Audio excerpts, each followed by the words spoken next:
Hello guys! Welcome back to the Narusa Vlog. So meron tayo guys dito isang madalian na recipe. So ito yung aking panganay nagsasabi sa akin na mayroon siyang bisita. So ngayon sabi niya in 20 minutes sabi niya mag-arrive. So ito yung aking ginawa guys. Napaka-easy lang. Ito, nilagyan ko ng 2 cups na milk at saka 2 cup na water. Nilagyan ko siya ng salt and black pepper. So, ganito yung aking ginawa at nilagyan ko siya ng macaroni. So, ito yung ating gagawin.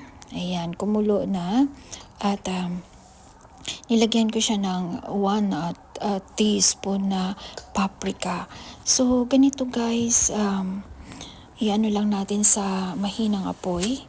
Ayan, tsaka yun, i-ano lang natin, i-stir lang natin. So, hanggang sa lumambot yung ating pasta, yung ating macaroni. So, ganito yung aking ginawa guys, kasi madalian. Kasi sabi niya, in 20 minutes, darating yung kanyang bisita. So, nilagyan ko siya ng 1 tablespoon na cream. Ayan, para pampalapot lang. So, guys, sa ganitong portion, kasi medyo konti yung ating water at medyo matigas pa yung ating pasta. So, dinagdagan ko siya ng water para lumambot pa at nilagyan ko siya ng butter. Add tayo ng butter. So, ganyan yung aking ginawa. So, ganito guys at maya-maya takpan na natin para madaling lumambot. So, itansya lang natin yung ating tubig kasi hindi ko na measure yung aking pasta. So, basta binuhos ko na lang yung aking pasta at tayong nagmamadali sa pagluluto. So, ayan. Ayan, takpan natin ng madalian dyan. Ayan. So, ganyan for how many minutes. So, mayroon akong na-prepare na minced beef.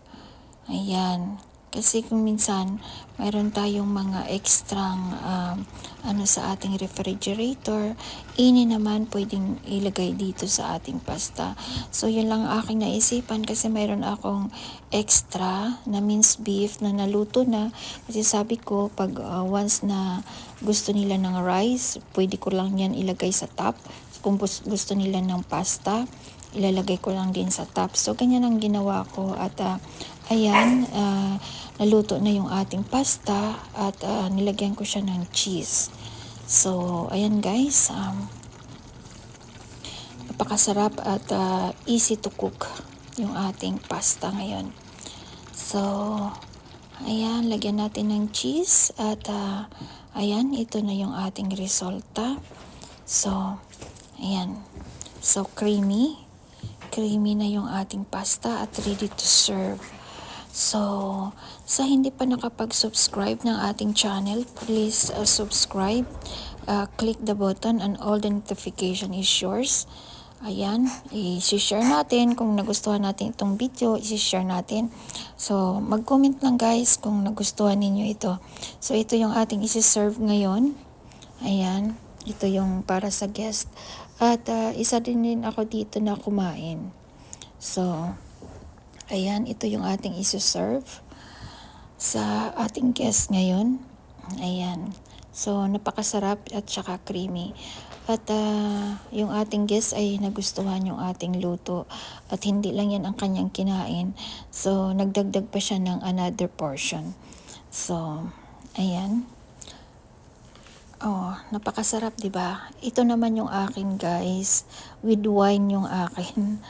Kasi for weekend, talaga na naging mag-unwind tayo pag weekend.